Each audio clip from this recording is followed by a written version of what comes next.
Je crois que l'affaire Kerviel restera un cas d'école en termes de communication judiciaire, parce qu'effectivement, c'était une affaire extrêmement médiatisée et elle continue à l'être. Je crois que c'est quelqu'un qui avait une volonté de maîtriser sa communication, peut-être parce qu'il est à l'âge de la nouvelle génération du web, etc. Et que pour lui, tout ce qui était image et réputation était important. Mais je crois que pour conclure, il faut bien expliquer que la communication a bien sûr ses limites, que gagner le procès médiatique ne suffit pas.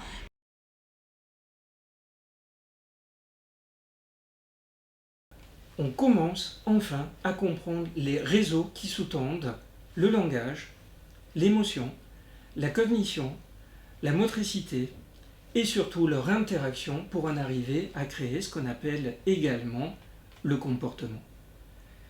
En conclusion, jamais le cerveau n'a été figé.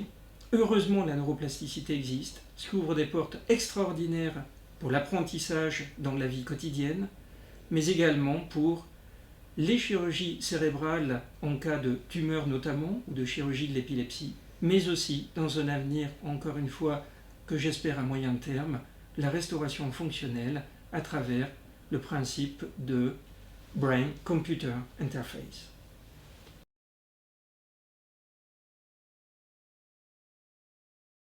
On essaie d'avoir des outils juridiques adaptés. Par exemple, on a beaucoup travaillé sur un texte de loi nouveau sur le secret des affaires, puisqu'un certain nombre de nos concurrents avaient ce texte de loi.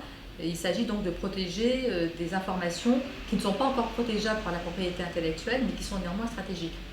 On a évidemment tout ce qui est propriété intellectuelle, contrefaçon, etc. Et là, on est assez bien armé. Il faut simplement que les acteurs économiques et les entreprises utilisent tous leurs outils à disposition.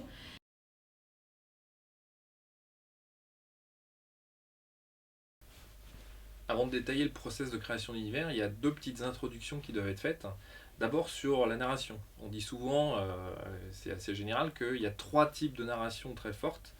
La première qui est character-centric, qui parle des personnages, où vraiment on raconte l'histoire de personnages et leur interaction entre eux. Et c'est valable pour tous les médias, jeux vidéo, romans, bande dessinée, cinéma, etc. La deuxième qui est plot-centric. Plot, c'est l'intrigue, ça veut dire qu'on va parler d'une histoire. C'est souvent les histoires de meurtre. Qui a tué Pamela Rose? Voilà.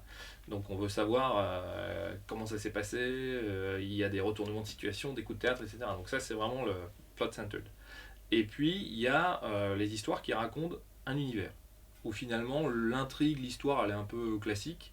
Les personnages peuvent être très archétypaux, voire bidimensionnels ou unidimensionnels, mais le monde est incroyable, et c'est ça qu'on a envie de voir. Donc c'est peut-être un peu, c'est bien sûr, on pense au Seigneur des Anneaux, on peut penser à Avatar aussi, voilà, c'est des histoires de monde avant tout.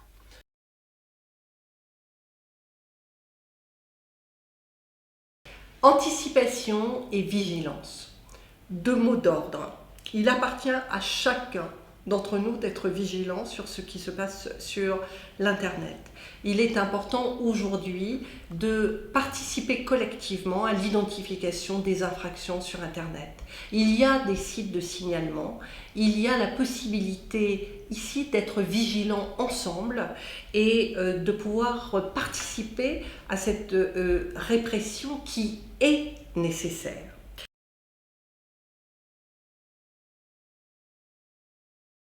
Donc pour revenir sur les plantes génétiquement modifiées, qui sont une des catégories d'OGM, ces plantes génétiquement modifiées sont très diversement utilisées et perçues dans le monde. Actuellement aux États-Unis, ça doit être à peu près 80% des grandes cultures, soja, coton, maïs, qui sont OGM, parfois même plus. Pourquoi? Qu'est-ce que ça veut dire? Ce sont des semences, des variétés qui ont été obtenues par des techniques d'introduction de caractéristiques dans le génome du maïs.